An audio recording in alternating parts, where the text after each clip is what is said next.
Okay, ಆತ್ಮೀಯ ವಿದ್ಯಾರ್ಥಿಗಳೇ ನಮಸ್ಕಾರ. ನಿಮಗೆ ಬಿಕಾಮ್ 5ನೇ semester international financial reporting standards subject ನ 11ನೇ ಸೆಷನ್ಗೆ ನಿಮಗೆಲ್ಲರಿಗೂ ಆಧಾರದ ಸ್ವಾಗತ.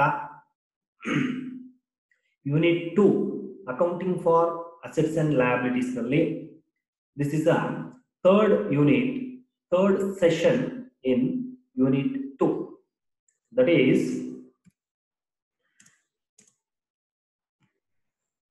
share based payments anta Indian accounting standard 102 or 102 share based payments anta. Okay, so already ನಿಮಗೆ ಮೊದಲ 2 ಸೆಷನ್ಸ್ ಅಲ್ಲಿ ನಾನು ಒಂದರಲ್ಲಿ ಇನ್ವೆಸ್ಟ್ಮೆಂಟ್ ಪ್ರಾಪರ್ಟೀಸ್ ಬಗ್ಗೆ ಮಾತಾಡಿದೆ, ಇನ್ನೊಂದು ಸೆಷನ್ ಅಲ್ಲಿ ನಾನು ಇದರ ಬಗ್ಗೆ ಎಕ್ಸ್ಪ್ಲೈನ್ ಮಾಡಿದ್ದೀನಿ. ಯಾವುದು ನಿಮ್ಮ ಗವರ್ಮೆಂಟ್ ಗ್ರಾಂಟ್ಸ್ ಮತ್ತೆ ಬಾರೋಯಿಂಗ್ ಕಾಸ್ಟ್ ಬಗ್ಗೆ ನಾನು ಎಕ್ಸ್ಪ್ಲೈನ್ ಮಾಡಿದ್ದೀನಿ. ಈ ಒಂದು ಸೆಷನ್ ಅಲ್ಲಿ ನಾನು ನಿಮಗೆ share based payments Indian accounting standard 102 ಬಗ್ಗೆ ಎಕ್ಸ್ಪ್ಲೈನ್ ಮಾಡ್ತೀನಿ. ವಿದ್ಯಾರ್ಥಿಗಳೇ, ಇತ್ತೀಚೆಗೆ ನಿಮ್ಗೆಲ್ಲ ಗೊತ್ತಿರೋದು, ಸುಮಾರು ಒಂದು 10 ವರ್ಷದ ಹಿಂದೆ ಒಂದು ಹೊಸ ಟ್ರೆಂಡ್ ಬಂತು.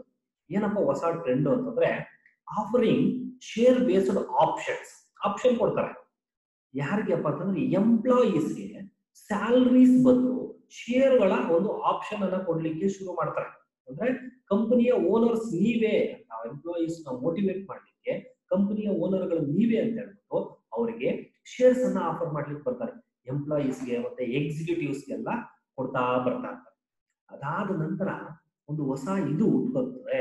ಏನಪ್ಪಾ ಅಂತಂದ್ರೆ ಇತ್ತೀಚಿನ ದಿನಗಳಲ್ಲಿ ನೀವೇನಾದ್ರೂ ಪರ್ಚೇಸ್ ಮಾಡ್ತೀರಾ, ಏನೋ ಒಂದು ದೊಡ್ಡ ಮೆಷಿನರಿ ಪರ್ಚೇಸ್ ಮಾಡೋದು, ಯಾವುದೋ ಒಂದು ಲ್ಯಾಂಡ್ ಪರ್ಚೇಸ್ ಮಾಡೋದು, ಯಾವುದೋ ಬಿಲ್ಡಿಂಗ್ ಪರ್ಚೇಸ್ ಮಾಡೋದು, ಯಾವುದೋ ಒಂದಷ್ಟು ಮೆಟೀರಿಯಲ್ ಪರ್ಚೇಸ್ ಮಾಡೋದು, ಅದಕ್ಕೆ ಪೇಮೆಂಟ್ ಗಳನ್ನ on the basis of shares, in the form of shares ನೀವು ಕೊಟ್ರೆ ಅದನ್ನ ನಾವು ಶೇರ್ ಬೇಸ್ಡ್ ಪೇಮೆಂಟ್ಸ್ ಅಂತ ಕರೀತೀವಿ. ಇದು ಇತ್ತೀಚಿನ ಹೊಸ trend. That means making payments to suppliers in shares is called share based payments ಅಂತ ಕರೀತೀವಿ. ಸೊ ಇದರ ಇಂಪಾರ್ಟೆಂಟ್ ಆಬ್ಜೆಕ್ಟಿವ್ ಏನಪ್ಪಾ, ಈ ಒಂದು ಸೆಷನ್ ನ ಇಂಪಾರ್ಟೆಂಟ್ ಆಬ್ಜೆಕ್ಟಿವ್ ಏನಂತಂದ್ರೆ the objective of this standard is to specify the financial reporting by an entity when it undertakes a share based payment transactions. When an entity undertakes share based payment transaction, how it should be reported in your financial statements ಅನ್ನೋದ್ರ ಬಗ್ಗೆ ಇದು explain ಮಾಡುತ್ತೆ. In particular, it requires an entity to reflect in its P&L and financial position the effects of share based payments. ಅಂದ್ರೆ share ಮುಖಾಂತರ ಮಾಡ್ತಕ್ಕಂಥ payment ಗಳ effect ಗಳು, how which affects on your profit and loss account and balance sheet, nothing but your financial statements. ಯಾವ ರೀತಿ ಇದು effect ಆಗುತ್ತೆ ಅಂತ, ಅದರ ಜೊತೆಗೆ including expenses associated with transactions in which share options are granted to employees. Not only share based payments to suppliers, also share based payments to or options are granted to employees ಬಗ್ಗೆನೂ ಈ ಒಂದು standard explain ಮಾಡುತ್ತೆ. ಇದಾದ್ಮೇಲೆ ಈ ಒಂದು session ಮುಗಿದ ತಕ್ಷಣ ನೀವು ಹಿಂದ್ರ ಬಗ್ಗೆ ಫೆಮಿಲರೈಸ್ ಆಗಿರ್ತೀರಪ್ಪ ಅಂತಂದ್ರೆ, which familiarizes the students with the concepts of recognition, measurement and disclosure of share based payments. ಈಗ ಆಲ್ರೆಡಿ 3 ವೆರಿ ಇಂಪಾರ್ಟೆಂಟ್. ಒಂದು ರೆಕಗ್ನಿಷನ್, ಮೆಜರ್ಮೆಂಟ್, ಇನ್ನೊಂದು disclosure. These 3 things are very important. So ಅದರ ಬಗ್ಗೆ ನಿಮಗೆ ಎಕ್ಸ್ಪ್ಲೈನ್ ಮಾಡ್ತಾ ಹೋಗ್ತೀನಿ. ದ ಇನ್ಕ್ರೀಸಿಂಗ್ ನೋಡಿ, share based payments ಏನು ಅಂತ ಒಂದ್ಸಲ ಡೆಫಿನೇಷನ್ ನೋಡ್ಕೊಳ್ಳೋಣ.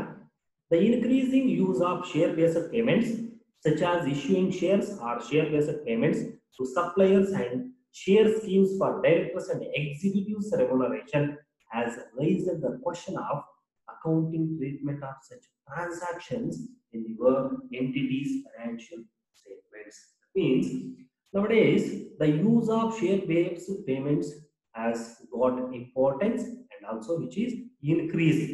ಅಂದ್ರೆ ಶೇರ್ಗಳನ್ನ ಬೇಸಿಸ್ ಆಗಿ ಇಟ್ಕೊಂಡು, ಅಂದ್ರೆ in the form of shares payments, making payments on the basis of shares is ಈ ಒಂದು ಇವತ್ತಿನ ಒಂದು ಟ್ರೆಂಡ್ ಆಗ್ಬಿಟ್ಟಿದೆ. ಓಕೆ, ಸೊ ಏನೇನಕ್ಕಪ್ಪ ಅಂತಂದ್ರೆ ಇಶ್ಯೂಯಿಂಗ್ ಶೇರ್ಸ್ ಟು ಸಪ್ಲೈಯರ್ಸ್. ಒಂದು ಸಪ್ಲೈಯರ್ಸ್ ಫಾರ್ ಎಕ್ಸಾಂಪಲ್ ಯಾವುದೋ ಒಂದು ಮೆಷಿನರಿ ಸಪ್ಲೈ ಮಾಡ್ತಾನೆ, ಅವರಿಗೆ ಶೇರ್ಸ್ ಕೊಡ್ತಾರೆ ಇನ್ಸ್ಟೆಡ್ ಆಫ್ ಮನಿ. ಓಕೆ, ಇನ್ನೊಬ್ಬ ಮೆಟೀರಿಯಲ್ ಸಪ್ಲೈ ಮಾಡ್ತಾನೆ, offering shares instead of money. In ಕೆಲವರು ಲ್ಯಾಂಡ್ ಪರ್ಚೇಸ್ ಮಾಡ್ತೀರಾ, ಅದಕ್ಕೂ ಸಹ ಶೇರ್ಸ್ ಅಲ್ಲಿ ಪೇಮೆಂಟ್ ಮಾಡ್ತಾರೆ. ಸೊ ಈ ಒಂದು ಟ್ರೆಂಡ್ ಇತ್ತೀಚಿನ ದಿನದಲ್ಲಿ ಜಾಸ್ತಿ ಆಗ್ತಾ ಹೋಗ್ತಾ ಇದೆ. ಅದ್ರ ಜೊತೆಗೆ ಡೈರೆಕ್ಟರ್ಸ್ಗೆ ಮತ್ತೆ ಎಕ್ಸಿಕ್ಯೂಟಿವ್ಸ್ ರೆಮ್ಯುನರೇಷನ್ಗೂ ಸಹ ನೀವು ಶೇರ್ ಆಪ್ಷನ್ಸ್ ಅನ್ನ ಕೊಡ್ತಾ ಇದ್ದೀರಾ. ಈ ತರ ನೀವು ಶೇರ್ ಆಪ್ಷನ್ಸ್ ಅನ್ನ ಅವರು ಕೊಟ್ಟಾಗ how you should make it accounting, how you are going to make a accounting of such transactions ಅನ್ನೋದನ್ನ ನಾವಿಲ್ಲಿ ನೋಡ್ತಾ ಹೋಗೋಣ. ಓಕೆ, ಇಲ್ಲಿ ಯಾಕೆ ಬರುತ್ತಪ್ಪ ಅಂತಂದ್ರೆ if company pays its employees in cash, company ಎಂಪ್ಲಾಯೀಸ್ಗೆ ದುಡ್ಡು ಕೊಟ್ರೆ ಓಕೆ ಅಂದ್ರೆ ನಥಿಂಗ್ ಬಟ್ ಸ್ಯಾಲರೀಸ್ ಎಲ್ಲ ಕೊಡ್ತಾರಲ್ಲ, ಸ್ಯಾಲರಿ ಕ್ಯಾಶ್ ಅಲ್ಲಿ ಏನಾದ್ರು ಕೊಟ್ಟರು ಅಂತಂದ್ರೆ you can recognise in P&L account. P&L account ಅಲ್ಲಿ ಎಕ್ಸ್ಪೆನ್ಸಸ್ ಸೈಡ್ ಟು ಸ್ಯಾಲರೀಸ್ ಅಂತ ತೋರಿಸ್ಕೊಳ್ತೀವಿ. But if the payment is in share option, expenses may not be recognised as there is no cost incurred ಅಂತಂದ್ರೆ ನೀವು share options ಅಲ್ಲಿ ಕೊಟ್ಟಾಗ ಅದನ್ನ ನಾವು expense ಅಂತ ತೋರಿಸಲಿಕ್ಕೆ ಬರಲ್ಲ. ಇನ್ನೇನ್ ಮಾಡಬೇಕು ಅನ್ನೋದ್ರ ಬಗ್ಗೆ ನಿಮಗೆ ಈ ಒಂದು ಅಕೌಂಟಿಂಗ್ ಸ್ಟ್ಯಾಂಡರ್ಡ್ ಹೇಳುತ್ತೆ 102. ಸೊ ಇದು ಯಾವ್ಯಾವ ರೀತಿ ಏನಪ್ಪ ವಾಟ್ ಇಸ್ ದ ಸ್ಕೋಪ್ ಏನೆಲ್ಲ ಕವರ್ ಆಗುತ್ತಪ್ಪ ಅಂತಂದ್ರೆ Ind AS 102 applies to all share based payment transactions in which an entity acquires or receives goods or services. All types of share based payments, in case of suppliers, in case of goods, anything, in case of employees, whatever it may be, if you are paying it through shares, 102 Ind AS 102 covers such a transactions. Goods include, goods ಅಲ್ಲಿ ಏನೇನಕ್ಕಪ್ಪ ಕೊಡಬಹುದು ಅಂತಂದ್ರೆ inventories purchase ಮಾಡಬಹುದು, consumables purchase ಮಾಡಬಹುದು, property purchase ಮಾಡಬಹುದು. You can purchase plant and equipment, we can purchase intangible assets also like patents, copyrights, ಇವುಗಳನ್ನು ಸಹ purchase ಮಾಡಬಹುದು. and also other non financial assets. okay, ಯಾವುದನ್ನು ಬೇಕಾದರೂ ನೀವು ಪರ್ಚೇಸ್ ಮಾಡಬಹುದು. there are 3 types of share based payments. share based payments ಅಲ್ಲಿ 3 ವಿಧ ಇದೆ. ಯಾವ್ಯಾವುದಪ್ಪ ಅಂದ್ರೆ ಒಂದು equity settled share based transactions ಅಂತ. One is equity settled share based payment transactions. ಎರಡನೇದು cash settled share based payment transactions ಅಂತ. ಮೂರನೇದು share based payment transactions cash alternatives, cash ಬದಲು ಬೇರೆ ಏನಾದರೂ ಆಲ್ಟರ್ನೇಟಿವ್ಸ್ ಕೊಡ್ತಕ್ಕಂಥದ್ದು. 3 ಟೈಪ್ಸ್ ಇದೆ. 3 ಟೈಪ್ಸ್ ಸಹ ನಿಮ್ಮ 102 ರಲ್ಲಿ ಕವರ್ ಆಗುತ್ತೆ. ಈಗ ನಾವು ರೆಕಗ್ನಿಷನ್ ಬರೋಣ. ಯಾವ ರೀತಿ 102 ನ ರೆಕಗ್ನೈಸ್ ಮಾಡಬೇಕು, ಎಲ್ಲಿ ರೆಕಗ್ನೈಸ್ ಮಾಡಬೇಕು ನೋಡೋಣ. An entity shall recognize the goods or services received or acquired in a share-based payment transactions when it obtains goods or as the services are received. Okay, then the entity shall recognize the correspondence increase in equity if the goods or services were received in equity settled share-based payment transactions, and liability if the goods or services were acquired in cash settled share payment transactions. So very simple. ನೀವು equities based transactions ಅನ್ನ ಮಾಡಿದಾಗ, for example ನೀವು ಏನಪ್ಪಾ ಮಾಡಿದೀರ ಅಂದ್ರೆ 1 ಕೋಟಿ ರೂಪಾಯಿ goods ಅನ್ನ purchase ಮಾಡಿದ್ರ, ಈಕ್ವಿಟಿ ಶೇರ್ಸ್ ಕೊಡ್ತಾ ಇದ್ದೀರಾ, ಅವಾಗ ಏನಾಗುತ್ತೆ ನಿಮ್ಮ ಈಕ್ವಿಟಿ ಕ್ಯಾಪಿಟಲ್ ಏನಾಗುತ್ತೆ ಜಾಸ್ತಿ ಆಗುತ್ತೆ. Increase in equity, increase in equity if the goods or services were received in equity settled share based payment. ಅಂದ್ರೆ ನೀವು ಈಕ್ವಿಟಿ ಕೊಡ್ತಾ ಇದ್ದೀರಾ ಅಂತಂದ್ರೆ 1 ಕೋಟಿ ರೂಪಾಯಿ ಅಷ್ಟು ಶೇರ್ಸ್ ನಿಮಗೆ ಜಾಸ್ತಿ ಆಗುತ್ತೆ. ಅವಾಗ ಎಫೆಕ್ಟ್ ಎಲ್ಲಿ ಬೀಳುತ್ತೆ, ಬ್ಯಾಲೆನ್ಸ್ ಶೀಟ್ ಅಲ್ಲಿ ಶೇರ್ಸ್ ಅನ್ನ ನೀವೇನ್ ಮಾಡ್ಬೇಕಾಗುತ್ತೆ, ಜಾಸ್ತಿ ಮಾಡ್ಕೋಬೇಕಾಗುತ್ತೆ. ಇನ್ ಕೇಸ್ ಕ್ಯಾಶ್ ಸೆಟಲ್ಡ್ ಈ ಶೇರ್ ಬೇಸ್ಡ್ ಪೇಮೆಂಟ್ಸ್, ಅವಾಗ ಏನಪ್ಪಾ ಮಾಡ್ತಾರೆ, ಶೇರ್ಸ್ ನಿಮ್ಮಲ್ಲಿ ಅಷ್ಟೇ ಇರುತ್ತೆ, ಬಟ್ ನೀವು ಶೇರ್ಸ್ ಬದಲು ನೀವು ಕ್ಯಾಶ್ ಅನ್ನ ಕೊಟ್ಟಿರ್ತೀರಾ in the name of shares. ಷೇರುಗಳ ಹೆಸರಲ್ಲಿ ನೀವೇನ್ ಮಾಡ್ತೀರಾ, ಕ್ಯಾಶ್ ಅನ್ನ ಕೊಡ್ತೀರಾ. ಯಾವಾಗ cash settled share based payments ಅಲ್ಲಿ. ಸೊ ಅವಾಗ ಏನಪ್ಪಾ ಆಗುತ್ತೆ ಅಂದ್ರೆ ಲಯಾಬಿಲಿಟಿ ಜಾಸ್ತಿ ಆಗುತ್ತೆ. ಅಂದ್ರೆ ನಿಮ್ಮ ಕ್ಯಾಶ್ ಅವಾಗ ಹೊರಗಡೆ ಹೋಗುತ್ತೆ, ವಿಚ್ ಇಸ್ ಲಯಬಿಲಿಟಿ. ಹೌದಾ, ಹೊರಗಡೆ ಹೋಗ್ತಾ ಇದೆ ಅಂತಂದ್ರೆ ಲಯಬಿಲಿಟಿ. ಅವಾಗ ನೀವೇನಪ್ಪ ಮಾಡ್ಬೇಕಂದ್ರೆ you need to raise the liabilities. Liability side ಅಲ್ಲಿ ನೀವು ಜಾಸ್ತಿ ಮಾಡ್ಕೋಬೇಕು. ಯಾವಾಗ when you are going to make cash settled share based payment transactions. Okay, ಒಂದು equity based settled share based transactions ಅಲ್ಲಿ ನೀವೇನ್ ಮಾಡ್ಬೇಕಾಗುತ್ತೆ, ಈಕ್ವಿಟಿ ಶೇರ್ಸ್ ಅನ್ನ ಜಾಸ್ತಿ, ಅಸೆಟ್ ಸೈಡ್ ಅಲ್ಲಿ ಈಕ್ವಿಟಿನ ಜಾಸ್ತಿ ಮಾಡ್ಬೇಕಾಗುತ್ತೆ. Cash settled share based payments ಅಲ್ಲಿ ನೀವೇನ್ ಮಾಡ್ಬೇಕಾಗುತ್ತೆ, ಲಯಾಬಿಲಿಟಿ ಸೈಡ್ ಅಲ್ಲಿ ಲಯಾಬಿಲಿಟಿನ ಜಾಸ್ತಿ ಮಾಡ್ಕೋಬೇಕಾಗುತ್ತೆ.